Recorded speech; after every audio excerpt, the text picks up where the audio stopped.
Okay, I really wanted to include an unseen poem in the exemplars that we're providing.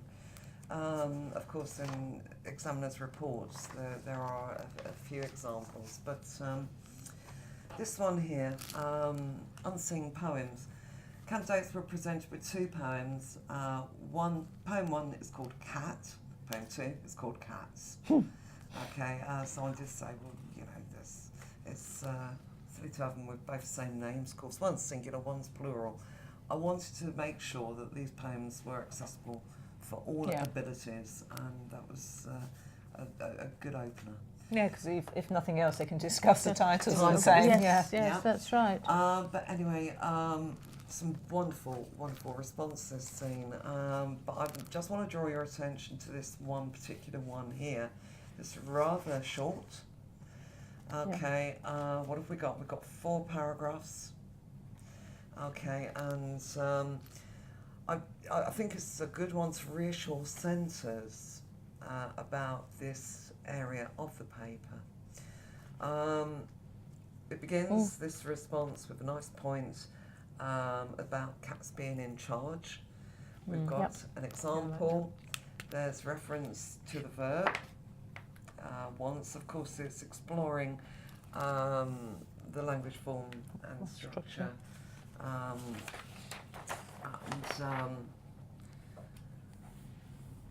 The meanings of the poems, of course.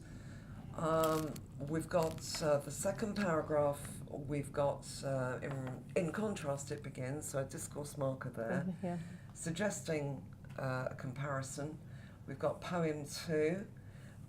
Cats are presented as contradictions. We've got an example.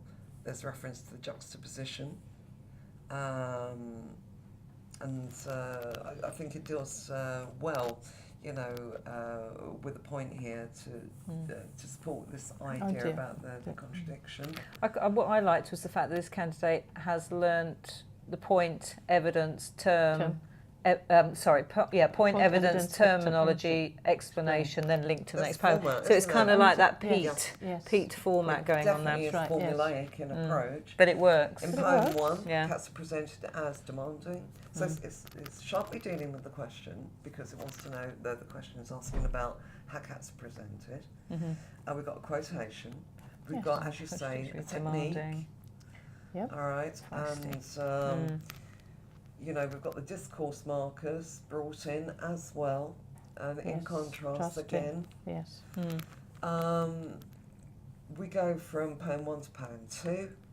This is a way that candidates can access this comparison, and they could carry on like this for as long as they had time to do so. You've got in poem 2, the next paragraph, presented as feisty. I like that. Feisty, yes, good. Yes. And it is similar idea to a paragraph 4 in ways, but we've got the fistful of pins, we've got the use of semicolon this time, and about the cat lashing out. Now, I'll say we've got the discourse markers, it's very short, that is it, that's all you get.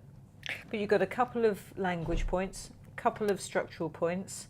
Yes. You know, 4, you know, they're in charge, contradictory, demanding, feisty. So there's that sense of understanding both the poems. The terms, juxtaposition and contradictory, they understand them. No content. No context. As I say, the only area was that anthology. So it's doing what we wanted it to do. And despite the brevity of this response, we've got language, we've got form, we've got structure, we've got 4-point evidence, explained paragraphs. I'd love to see some more to take it even further. But despite that brevity, I think there's just enough to move it into level 3. Yeah. Oh yes, I think level 2 would be mean. I think so. Yes. You know, it meets level 2, doesn't it? But it's got elements of level 3. Yeah. And you know, we could discuss all day whether there is enough there. But from even that small response, we can see there's an understanding of those 2 poems. Which they've never seen before, and now under pressure, having already done 2 large questions preceding that. But 9 it was. 9, yeah. I think so. Brilliant.